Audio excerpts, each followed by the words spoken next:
2, 1.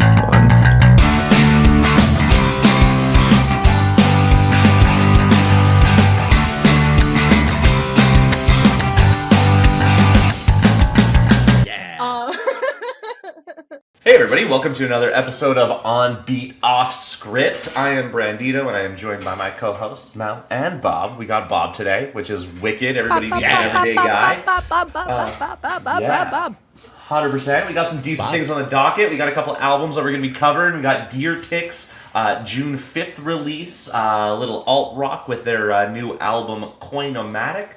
We got some fresh Vince Staples. With Crybaby, and then I don't know if you've heard of her, Olivia Rodrigo with her new album that just dropped yesterday, June 12th, with You Seem Pretty Sad for a Girl So In Love, as well as we got a couple of singles for our track attack, which we'll deep dive into. But before we do all of this, Mel, Bob, how are you guys doing? I'm feeling great, and I am happy to be here, and I missed you guys, as I always do when I miss our podcasts. But yeah, I'm feeling great. How about you, Mel?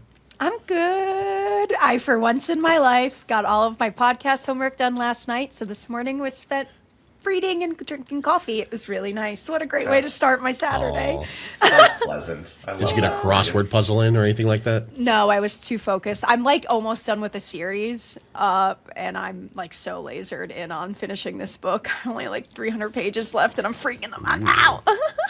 That's exciting. I love that for you. It's two of my basically this author has like 3 separate series, but for the final books that are coming out, she merged the universes, and I'm like, it's crazy. The crossover episode. Nice. Oh, it's so fun. I'm having so much fun. But yeah, anyway, how are you, Brandito? I'm doing fine. I just want to get back to the music. Stop talking about stupid Fuck you. books. Books are cool too. Books are pretty cool. No, it's all about music here over here. What have you guys been listening to the last little bit? I actually have 2 things written down for this. I'm so pumped. Go ahead, Mel. Let's do it. What do you got? So, because of all the hate we got from Zayn, and because you listened to Room on the Stairs, and we were recommended to it, I finally listened to Room Under the Stairs, and I liked it. It's so much better. I do think everybody who actually, the few people who made legitimate comments and suggestions to us in that video were very right. And you were right. I liked it a lot more. His vocals are a highlight throughout the entire album instead of the trash that they were on Conical. So, sorry, guys.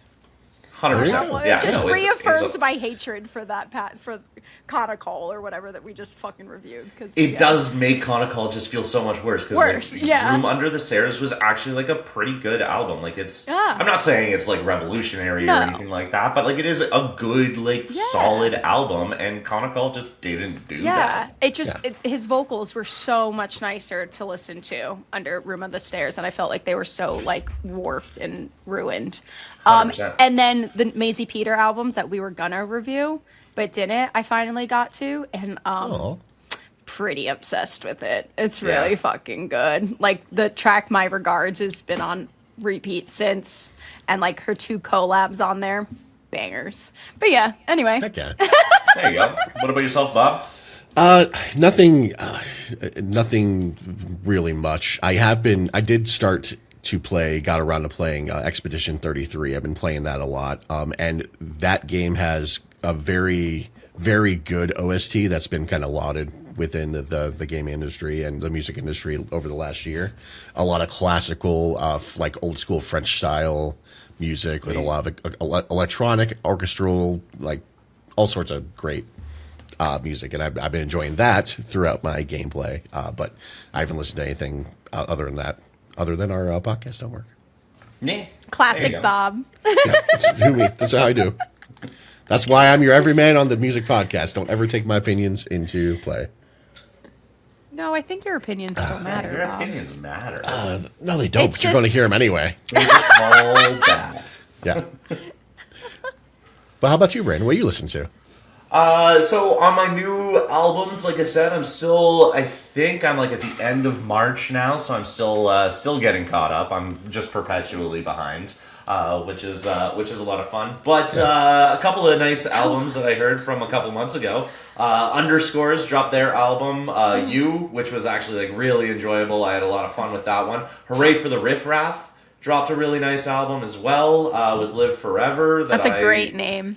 Yeah, hooray for the riff raff. And it's a live album, so but you can't tell it's live. It's remarkable how well that translated onto record. Like, it's fantastic. It was great, like, for a nice little Americana folky female fronted band. It was really really enjoyable. And then in my car on my CD picks, I've got a little Tone Loc right now, which is honestly, I have underrated Tone Loc my whole life, because Funky Cold Medina is certainly not his best track. I've been listening to Cool Hand Loc, and honestly, like, his voice is incredible. He is so smooth. It's almost like frustrating to like hear a man just sound so suave. And like just the beat usage, like everything about it has been like a lot of fun. So it's been a big hip hop couple of weeks for me the last little bit. And yeah, Tone Loc. I love that. If you haven't listened to Cool Hand Loc and you only think Tone Loc is known for Funky Cold Medina, I would recommend, please listen to it. Listen to some good old like 80s hip hop, and it's like a pretty top tier 80s hip hop record for me. I'm gonna have to check this out, actually, because I've been in a hip hop mood lately too. It's kind of a summer thing, right? Summer comes around, you're driving your cars, you want to listen to hip hop. This guy is just like straight up California top down hip hop as well. Like it's everything West Coast. It's what you want. It's exactly what you want for the summer. Yeah, it's like late 80s, early 90s, right? Tone Loc is. Yeah. Hell yeah. I'm gonna check it out. Cool Hand Loc. Yeah, that's what I got for you. But yeah, let's start talking about some singles here, because we've had some singles. We have some singles. We have some singles that have released in the past 2 weeks. Yeah, let's dive in. Our girl Rebecca Black is back with Speakerphone. This was not a name I was expecting to mention, and then Bob actually pointed it out yesterday. I didn't even realize she dropped, and I was like, well, gotta add her to the list, man. Rebecca Black, she's a Cali-born singer-songwriter, YouTube, and DJ who gained instant virality back in 2011 with her debut single, Friday. The song peaked at number 58 on the Billboard Hot 100, and the music video was YouTube's and it was the number one YouTube video of that year. But the song had critics spiraling that it was one of the worst songs ever made. So like, what a polarizing introduction to the music industry. She faced a crazy amount of online scrutiny, eventually reemerged as an independent artist with her 2021 EP, Rebecca Black Was Here, and her debut studio album, Let Her Burn, in 2023. Her sound shifted to like a focus on electronic, R&B, and hyperpop. And so she's still around doing music, and we have a new track by her. Speakerphone. Cool. Let's go ahead and listen to Speakerphone. I'm extra curious, now I'm transsexual. Met a girl, my boyfriend, her dad's traditional. She found me in the back of the club, and it hit me like the boom of a kick drum. I didn't think I'd fall in love, but she opened my mouth and it stuck like gum. All of the speakers out my phone, turn it up when the song comes on. Head out the chalet door, guns in the air. Videotape me, I don't care. My first note is a question. Can phone speakers get loud enough to actually blow out? Yes. They can. Okay. Yeah, 100%. Any speaker can blow out. But like on the default settings, you'd have to like mod it to get louder, right? I'm pretty sure you can blow out. I'm sure that's like that's an engineering of course you can, but like that's an engineering specification on a phone. Like I listen, if I'm listening to music on my iPhone, the volume's all the way up, and I've never had an issue. Like it only gets so loud. You have to connect something else to it. But anyway, that was my first. That's your first question. All right. My only other mention is like this is like a lot and nothing at the same time. Like there's some fun stuff. Yeah. There's fun stuff, but it's just it's a little chaotic, and I don't think it's chaotic for any like reason specifically. So it's just chaos for chaos sake. Yeah. I am unapologetically a Rebecca Black fan. Like I'll preface this with that. I mean, that woman went through like a decade of like cyberbullying and all that shit after Friday release when she was just 13 years old, mind you, when that came out. Like, it's crazy how much hate she got. And of course, the song is absolutely meme-worthy. In all fairness, some people, like, if you're 13 years old and you're dropping a fully produced track like Friday, in all fairness, like, I feel like she didn't have to want for a whole lot, so, like, kind of on her. You know what I mean? Like, yeah, but I right now, I don't know if I could fund studio time and a full video production team to do a full music video. You know what I mean? Yeah. And if you're doing that at 13, I feel like you got some mom and dad money that are pretty... It was her mom and dad who funded it. Yeah. Of course it is. So, of course. So she... But still, it's a 13-year-old who's passionate about music. Just fucking let her exist, man. Yeah. Why do we have to bully a child? Yeah, we get all mad when someone comments on our videos and we're adults, you know, like, can you imagine being 13 and have to deal with all that? From millions of people? Cyberbullying is crazy, especially when it's a child. If you're 13 years old and your mom and dad are willing to fork that kind of money for everything, you should have a certain thickness to the skin and understand, like, you're going to get criticized. Enough life to have thick skin yet. She was a baby. That's what I'm saying. Then mom and dad should have turned around and said, no, let's not do this. Well, we can blame the parents. I'm going to do that. Okay. All that to say, I mean, I do like her little comeback story. I don't think she's come back all the way, but like she's got some stuff out there that I enjoy. I still unironically listen to Saturday, the song she came out afterwards. Like that's a little bit of a banger to me. I don't know. I like it. As far as this single goes, I'm not a fan of the effect she has on her voice at the beginning. I don't like the muffled, blown out speaker sound from the bass. I get that's the whole theme, but it sounds terrible.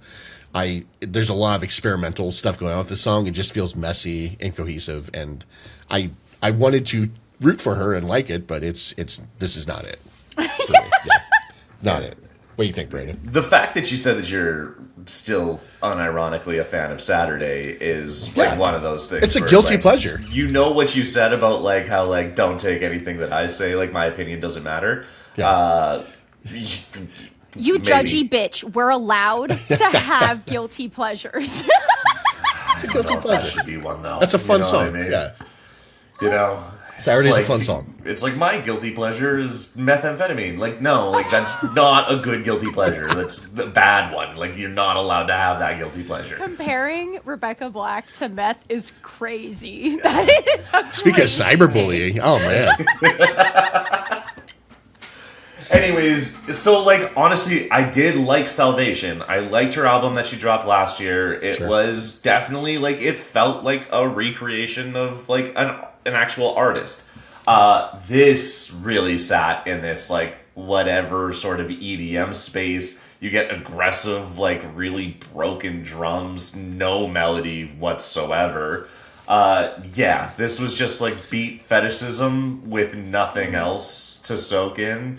It was not good. This was going back to the lines better than Friday and Saturday, but like better than Friday. Definitely not better than Saturday. I'll listen to Saturday every day of the week over this. At least Friday was by a 13-year-old. I can understand that. And okay, but following it up with Saturday is just fucking hilarious. Yeah, like so much respect. Holy shit! I can't wait for Sunday. Just diving right in. I hope that happens. I will be the first to listen to Sunday if it happens. This was not good. Okay, I gave it a 3-3. Oh, that's actually a lot higher than I thought you were gonna give it. I was at a 3.6 actually. So yeah, I'm right there with you. Yeah.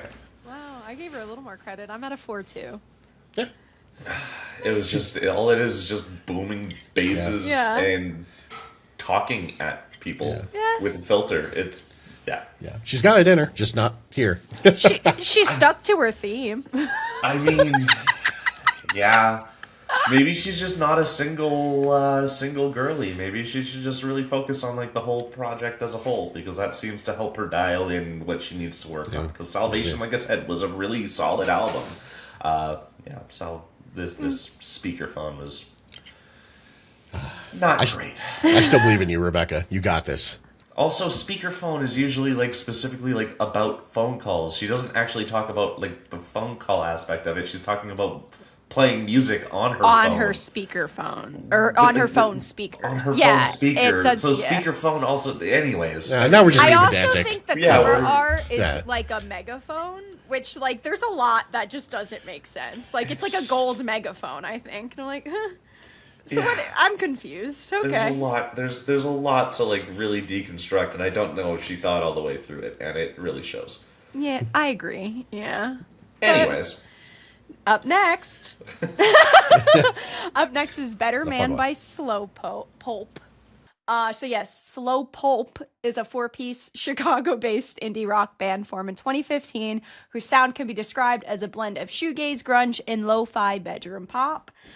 They were originally based in Wisconsin. Their early EPs made waves in the Midwestern DIY scene, and then that prompted a relocation to Chicago, where they released their critically acclaimed debut studio album Movies in 2020, and followed that up with their sophomore LP Yard in 2023. And yeah, now we're getting more music by them. Better Man, Slow Yeah. Pulp. I was a fan of Yard, so let's hear how this goes. Ooh. 'Cause I can hurt myself again as I fade away from everything, and I hear a voice that's telling me to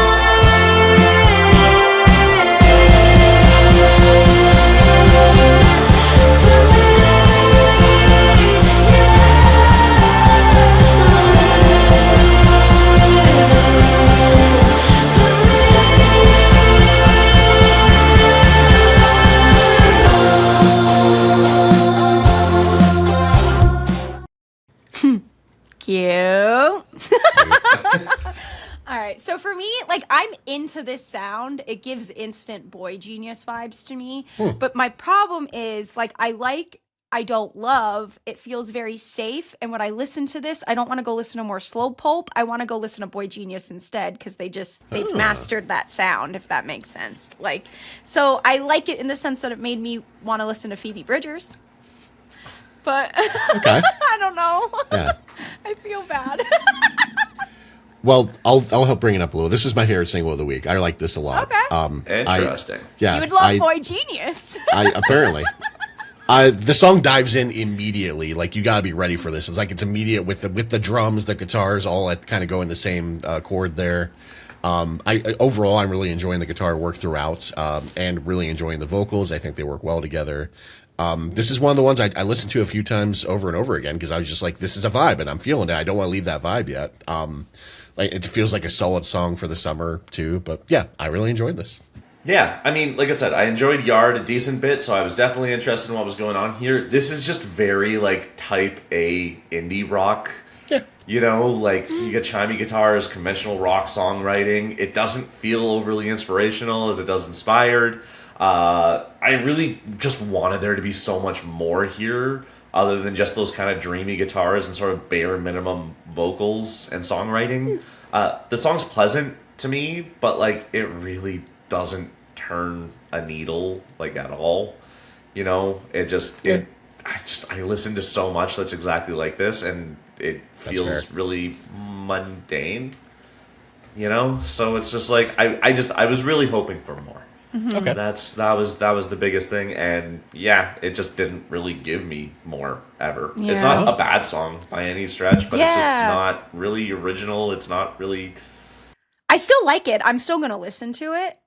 Like it would make it onto like a playlist, especially like a golf playlist or something where it's just kind of on in the background for me. Like It's just very. it's a great background, though. vibe. It's just like I think Boy Genius mastered that vibe.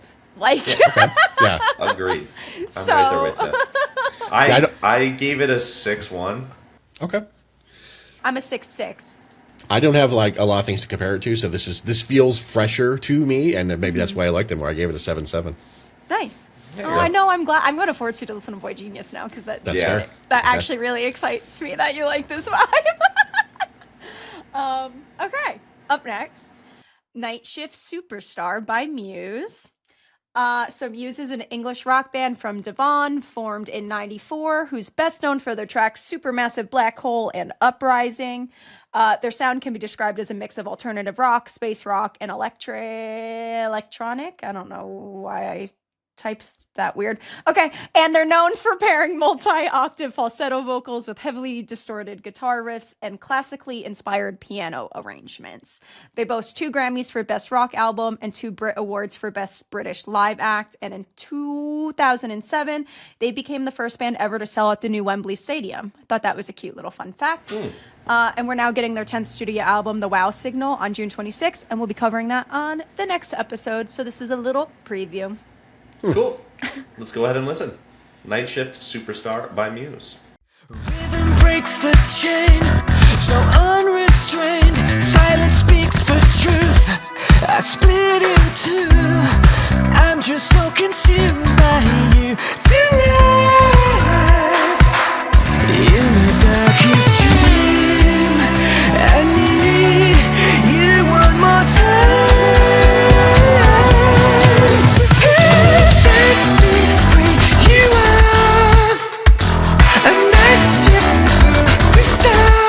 She's running from the light, burning bright, 'cause she's a night shift superstar. The bass carries this song for me by far. 1,000%. Yeah, I wasn't expecting to be so like disco funky, and like I like that influence a lot, but it almost doesn't feel like authentic coming to them. Like I don't know why it's giving me like Vogue-y vibes. And like the chorus is where they lose me. It like really just ends up sounding tacky. Yeah. But I don't hate it. Like there's fun things, but For me, this doesn't feel like Muse to me. This feels like Muse trying to sound like Benson Boone somehow to me. Like it sounds like Muse wants to be played in gay bars to me. A little, yeah. Happy June, everybody. Yeah. Happy Pride Month. The This will go bass, hard at Stonewall. yeah. The bass absolutely slaps. I wrote that down. I think that carries the song. I like that it's different, it's fun, but I don't know. I'm not feeling the vocals at all. Like I love Muse. But Matt just sounds strained in this to me. I've heard some of their other recent singles that are coming out for this album. I like those way, way more. They're more Muse-like, and that's the kind of person I am. I give me more of what I like already. So I don't know. This was not for me. In general. Yeah, I also love Muse, so like I get it. Obviously a way retro-y vibe that we have going on here. You've got this space bass feeling kind of all over it, which is cool. Like it is, like you said, the bass line does carry this whole thing all the way through. Yeah. I don't love that all these artists seem to be wanting to go down this like 80s inspired like I want to be on the soundtrack of Stranger Things, even though it's already over, like, type of feeling with it, and I just don't, like, I'm just not here for it anymore, because it's just been so overdone now. Like, I keep thinking about, like, The Weeknd doing, like, their album, and, like, it just, again, like, being super rooted in this 80s vibe that just, it feels, like, overdone now as well. The guitar riffs are nice, but nothing is even close to as groundbreaking as things like Black Holes and Revelations or The Second Law were. The booming basses, they're fine enough, but again, I just really wanted something more bombast out of Muse, because I've heard what they've already been able to do and how they've already been able to push the envelope about what like this alternative rock music can be, and this just isn't really it. It kind of devolves back into a synth poppy sort of rock style, and it's just not what I want from them. They can do so much more, so much differently, that still feels really unique to them, because again, it just didn't really feel like a lot of Muse either in a lot of ways because of that. So yeah, I gave it a 5.8. I'm right there with you. I gave it a 5.7. Yeah. And I think 4 of that is the bass. Yeah. I was a little nicer, but that's maybe because I can actually just picture myself dancing in Stonewall to it. But I gave it a 6.5. Yeah. Yeah, there's It's just a decent standard deviation, though. It's not bad. Yeah. we're pretty close there. Yeah. Up next, The Feeling. Steve Lacy. Why did my camera... Oh, I fucked it up again. Can you reset? Sorry. So The Feeling, Steve Lacy. So Steve Lacy is an R&B singer, songwriter, guitarist, and producer from Compton, best known for his 2022 viral track Bad Habit, which marked his first #1 hit on the Billboard Hot 100. He first got his start in 2013 when he started co-producing music for the internet's third studio album, Ego Death, which was nominated for Best Urban Contemporary Album at the Grammys. He since has popped up as a producer for artists like J. Cole, Kendrick Lamar, Vampire Weekend, the list goes on. His debut studio album, Apollo 11, was released in 2019, and that earned him his first Grammy nomination as a solo artist, also for Best Urban Contemporary Album. And then, most recently, he announced his third studio album, Oh Yeah, which is set to release on July 17th. So, Oh yeah? The feeling. Oh yeah. Oh yeah. Oh yeah. Cool. Let's go ahead and listen to some Steve Lacy. There's one thing I don't know. Am I your baby? Am I your baby?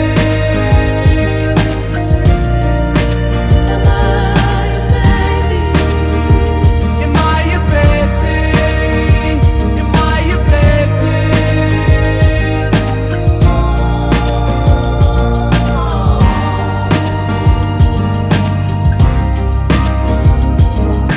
Staring at your pictures, wishing I was with you. Drunker than a bitch, sure be nice to kiss you. I could let it go, but I'm not a quitter. I can't let you go, I'm in love with you. I really want to like it. His vocals are really, really pretty, but they're like really drawn out. And then everything is so sleepy that like his drawn out vocals make it even sleepier to me. I like prefer the second voice where he gets almost more like rap-esque, but he doesn't do like enough to break me out of like that sleepy trance. Like it's like a great background listen, but to actively listen to this, it puts me to sleep. So. Yeah. The vocals are solid. The arrangement is pretty. I think this song has a lot going for it. I think the lyrics are fucking stupid. Yeah. Yeah. The lyrics are just rough.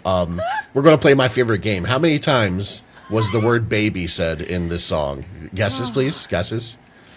36. I'm going to say 57. Okay. Mel, what do you got? 36.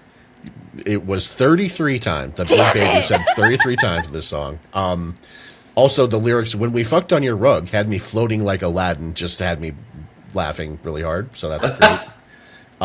Yeah, I love the vibe. The vibe is cool. It just, this song specifically didn't do it for me. I think the song is also about 2 minutes too long. Yeah. Yeah, not my favorite Steve Lacy song. Yeah, I mean, it's some funky kind of modern soul vibe, which is like right up my alley. So like I appreciate that part. But it's very repressed. It's like this sort of dreamy backtrack, and once he starts rapping, it does add a little bit of dimension to it. But again, it still feels like over-tamed. The groove on it is nice. The lyricism is super redundant, especially for an R&B song, and it just again doesn't really move the needle for me like at all. I like the atmosphere. It's just so underwhelming for like what it could have been because of. Again, the production and everything like that that's going on behind it is great. It's the actual like when he starts singing and the lyricism and everything like that. It doesn't hit. His cadencing feels like you said, Mel, drawn out. I don't know. It's just I can't get into it. Yeah. I want to like it. Everyone on the internet's going nuts over it. Like everyone loves it. But like, Thank you for saying that because I picked it because of how highly rated it was an album of the year, and I'm like, what the fuck am I missing? Yeah. Like I don't think love we're R&B. missing anything. I I feel like like people Steve are Lacy, just like, and you got to remember, and like in my opinion, like Bad Habit really only kind of blew up because of TikTok meme culture and TikTok. Yeah, So like I feel like this is kind of gonna fall into the same suit where people are gonna love it because they're gonna use it for for those clips. types of situations. But when you actually take a look at the whole piece by itself, it's really mediocre, and I'm not gonna give it extra credit because it's memeable. You know? I agree. So where I you give at? it a 6.4. 6.4. 6.4 for vibes. I gave it a 5.9, baby. I gave it a 6 even. Yeah. All right. Yeah. There it is. All right. I didn't expect to be at the top on that one either. Yeah. Wow. Yeah. It's too sleepy. And I don't know. I like sleepy. But yeah, his vocals did me in, man. Okay. Up next, this one's the complete opposite of sleepy. We have Too Easy by Tinashe.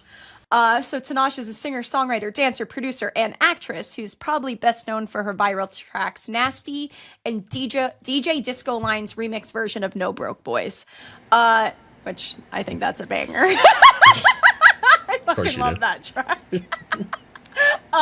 She initially started her career as a child actor, but transitioned to music and achieved instant breakthrough success with her debut single release 2 On in 2014. She followed that up with her debut album Aquarius, which debuted at number 17 on the Billboard 200. Critics praised it as one of the most solid debuts by a new female artist in years. And we now have her first original solo material since her 7th studio album, Quantum Baby, which released in 2024. I cannot believe she is 7 albums out. I didn't realize that. But yeah, so Too Easy, Tinashe. Cool. Let's listen. Freaky girls up in the spot tonight. Just it up and drop it like it's hot. Tonight I got a question, is she really down to pop? Oh boy, turn the track up, I don't think this shit is loud. And I know that I'm a superstar. And they hate to see I've come so far. But I can't help that I make it look so easy.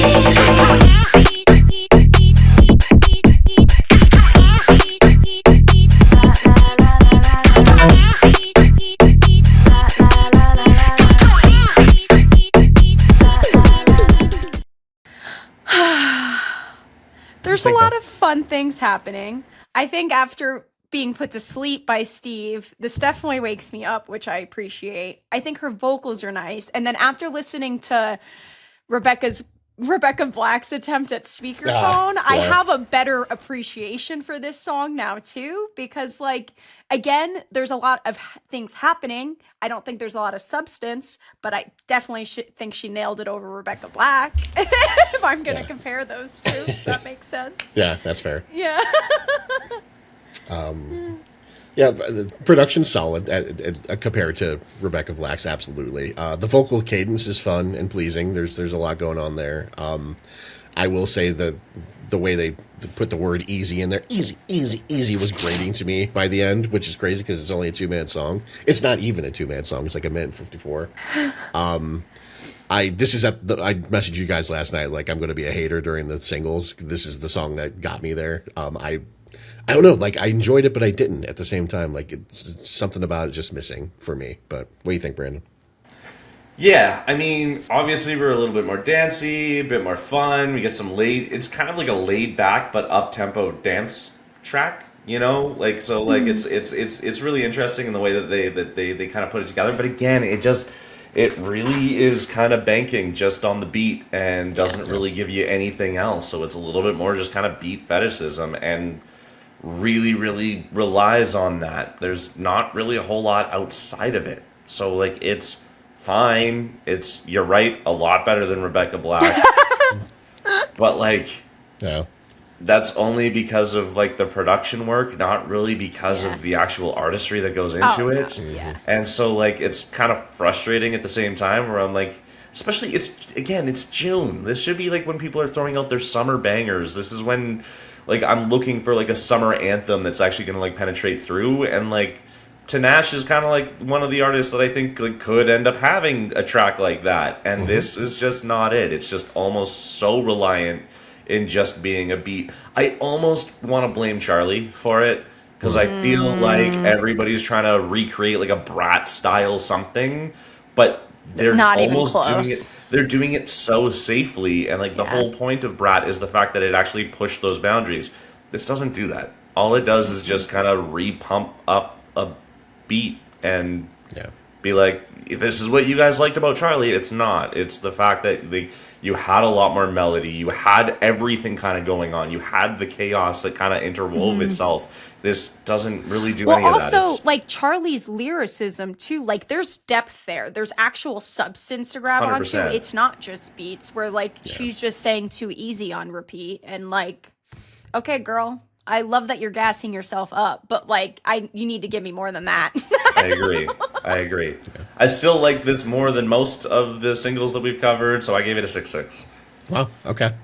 This song is great for like being in a club and like the DJ goes to this for like a minute and then moves on. Like that's where this shines. But standalone, I don't think it's great. I wrote down just like The Feeling by Steve Lacy, this song was also 2 minutes too long, which is funny, but that's because it's not even 2 minutes. Yeah, right. But the rating, I rated a 5.6. I didn't rate it that harshly, but yeah, not doing a lot for me. Okay. Yeah, I gave it a 6 too. Okay. That's all right. There you go. Yeah, Cool. it has it. Don't hate it. Yeah. All right. And last but not least, we have. Okay.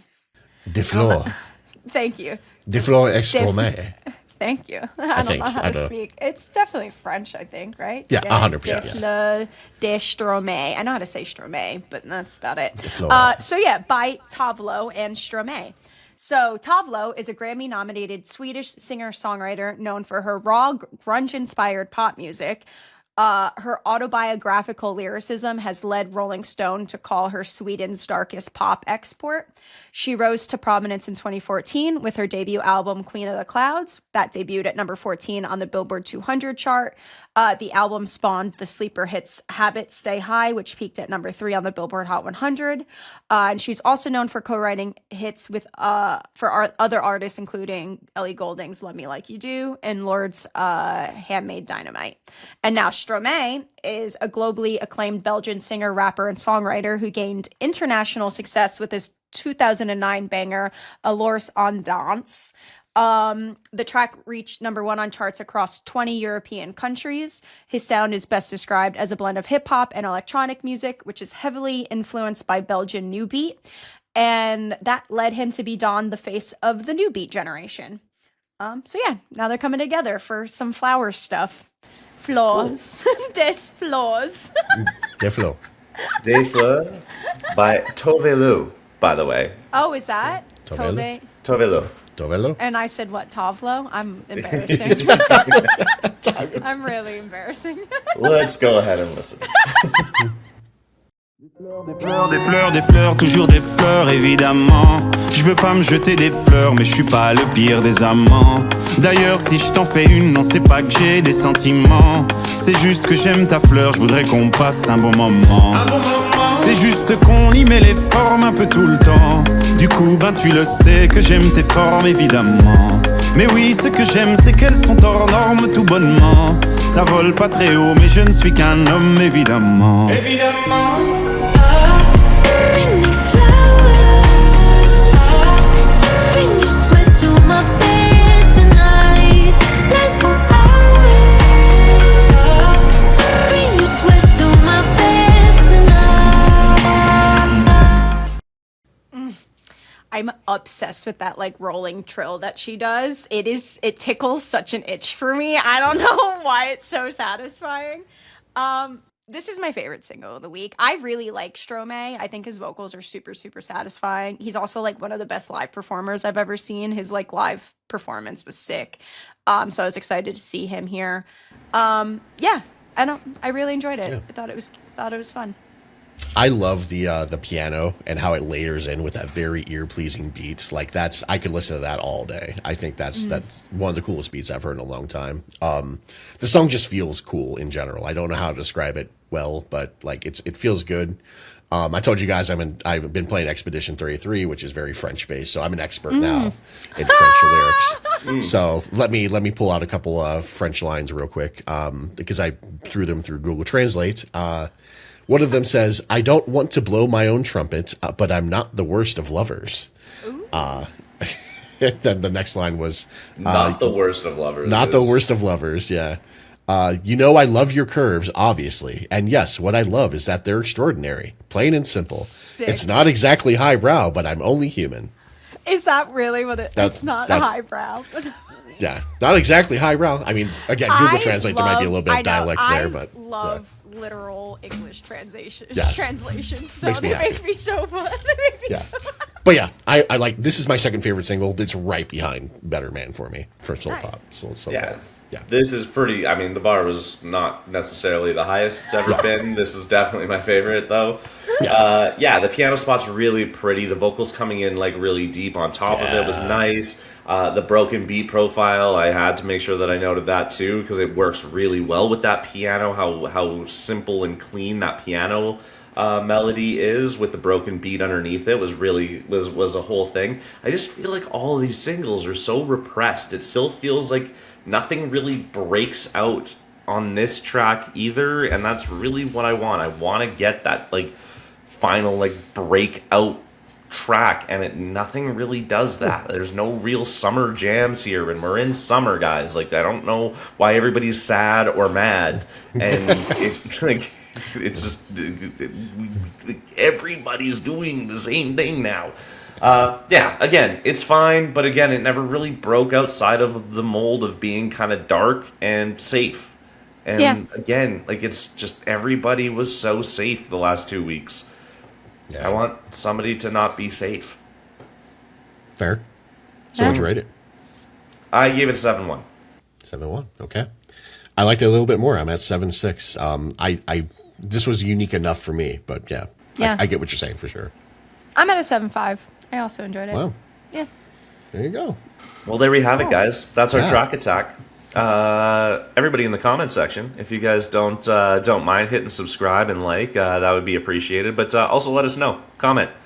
Tell us, were we right? Were we wrong? Is there something that we're missing about Steve Lacy and that track that everybody else seems to think is a thing? Because it's not tracking over here. So if there's something we're missing, we're all ears. More than happy to listen. And any of our other takes, let us know. We want to hear from you. But otherwise, that's a quick track attack with On Beat Off Script. Heck yeah. I'm Brandito. That's Mel. That's Bob. And we'll catch you in a couple weeks. Yay! Bye. Bye. 3, 2, 1.